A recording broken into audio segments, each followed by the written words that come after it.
چەند ڕۆژێ دیکە عەیبە وەڵای کاکە شوورەییە وەڵاهی شوورەییە کە دەبینی موسڵمانێک هەستێ ئاهەنگ بجێڕێ بە بۆنەی سەری ساڵ. طبعاً لەگەڵ ڕێزم خۆشەویستان کە ئەم قسەیە دەکەم هەندێک جارەیە هەندێک منافق هەندێک دووڕوو طبعاً دووڕوو لە سەردەم پێغەمبەریش هەبووە عەلەیهی سەڵات وەسەلام وا نەزانی لەم سەردەمەدا نییە دڵنیا بە لەم سەردەمە زۆرتر هەیە خۆی حەشاردووە بە ناوی مەلاوە یاخود خۆی حەشاردووە بە ناوی توێژەر یان کەسێکی ڕۆشنبیر دێ دڵێ پێکەوە ژیان کاکە پێکەوە ژیان شتێکە بیر و باوەڕ شتێکە کاکە تۆ تا ئێستاکە جوولەکەیەک و گاورێکت بینیوە بێ لە جەژنی قوربانی ئێمە مەڕێک سەر بڕێ ئاخر ئەم شوێنکەوتنە و ئەم تەقلیدە و ئەم دواکەوتنەی کەوا هەندێک بە ناو موسڵمانەوە کە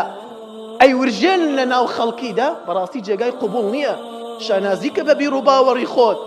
شانازیکە بە ئیسلامەتی خۆت سەربەرز بەکە موسڵمانیت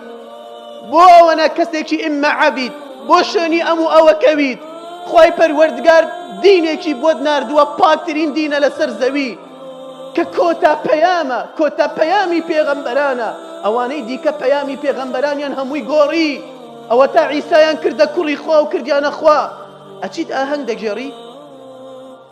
فەپێکەوە ژیان شتێکە بەڵێ دەبێت ڕێزیان لێ بگریت ئەوە بێ لەگەڵیان ئەژین ڕۆژانە لەگەڵیان تەعامولەکەین ئەمە بابەتێکە بەڵام عەقیدە و بیر و باوەڕ بابەتێکی دیکەیە دوو شتەکان تێکەڵ نەکەن نەک لەبەر ئەوەی من ئاهەنگ ناگێڕم بە بۆنەی سەری ساڵ یعنی من پێکەوە ژیان نازانم ئەوە شتەکان با تێکەڵ نەکەین براکانم پێکەوە ژیان شتێکە بیر و باوەڕ و عەقیدە و ئیمانت شتێکی دیکەیە با کەسانێک فێڵت لێ نەکەن بە ناوی پێکەوە ژیانەوە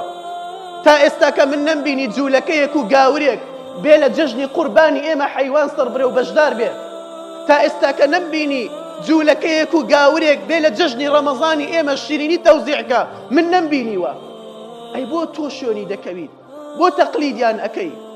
بۆیە کاتێک دەڵێن خودا کوڕی هەیە ئەزانن ئاسمانەکان چی لێ دێ ئەزانن زەوی چی لێ دێ خودا دەفەرمێت تكاد السماوات يتفطرن منه وتنشق الأرض وتخر الجبال هدا أن دعوا للرحمن ولدا وما ينبغي للرحمن أن يتخذ ولدا إن كل من في السماوات والأرض إلا آتي الرحمن عبدا كاتك دلين خدا كريا خريك أزمان كان بترازين والزاوية كان قاش بين